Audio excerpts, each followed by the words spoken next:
Good morning, kids. I'm back.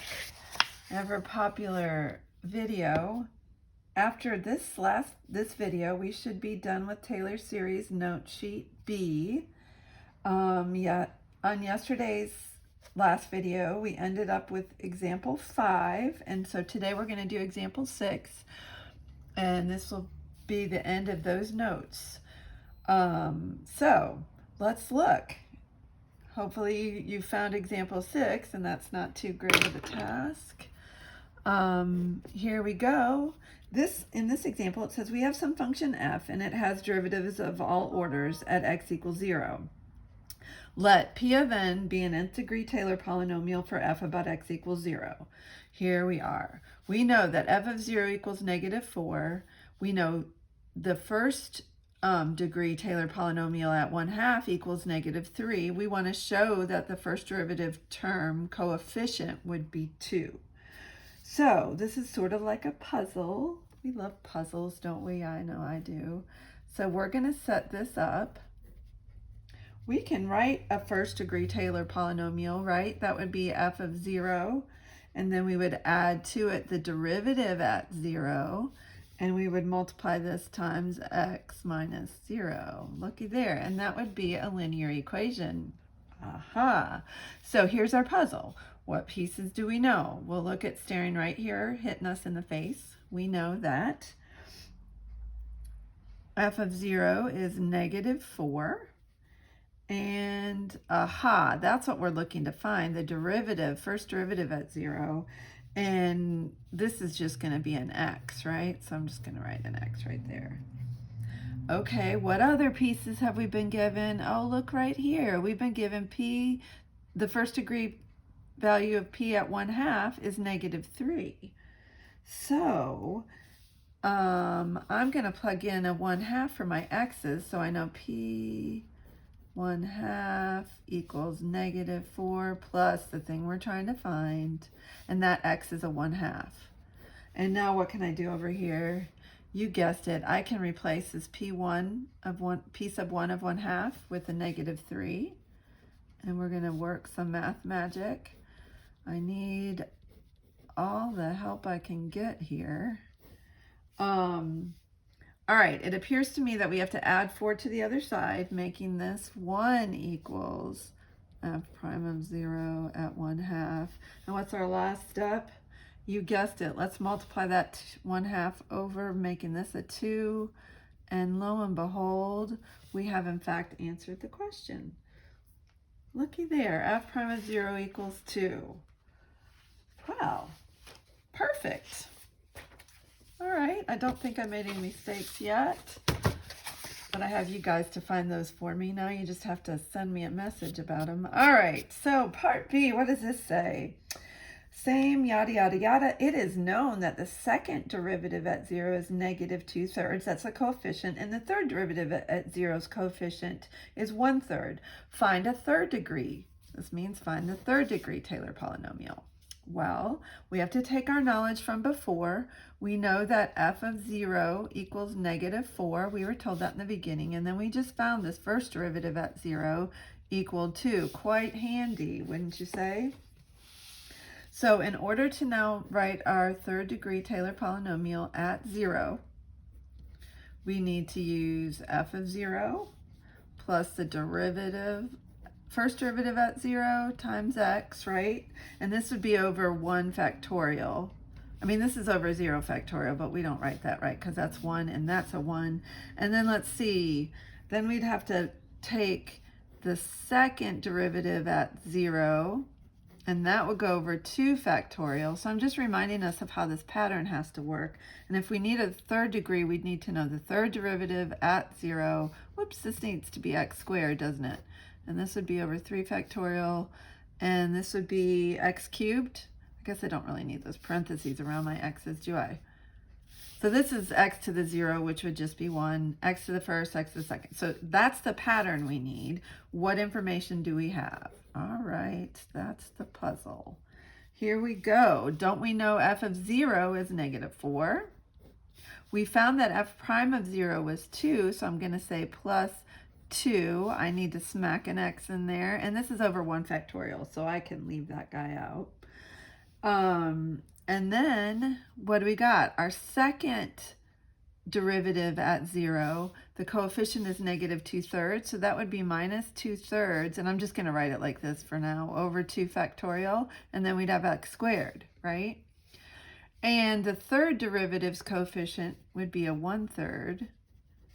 So in order for everybody to see all the pertinent steps, you see how that works? Can we make this cleaner?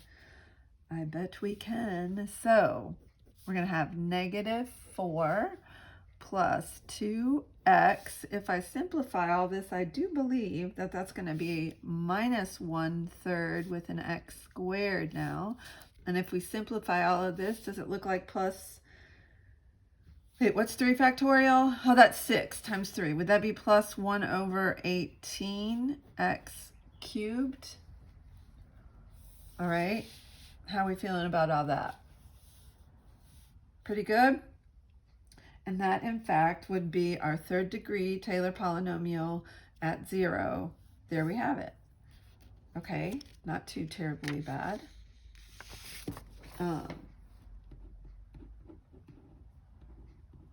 Let's see what else we got in store. Oh, so I wanted to just tell you that if you are given the coefficient, right? So if you're given the coefficient like we were in part B, we just put that into the pattern, right? So you have to remember to put that over all your factorial stuff. Now, if you are already given the term, like in part B, you know how they said f double prime 0 equaled 1/3, and this would be x squared. If we had been given this, if we hadn't been given what f double prime equaled, but they showed it to us in the pattern, we would have to take that term and set it equal to this. Now, I don't need this x, right? I'm just trying to determine what is the second degree term, and then I would have to set it equal to my given coefficient. So this is if they write out the whole Taylor polynomial pattern, and you can see this coefficient, you have to set it equal to this. So now you can see that that's going to be 2 factorial over 3, and 2 factorial is 2 over 3, and that equals 2/3. And I think in part B we were given that f double prime of 0 equaled, well, it was negative 2/3, but because it would be a minus 1/3, this would have been negative, and this would have been negative.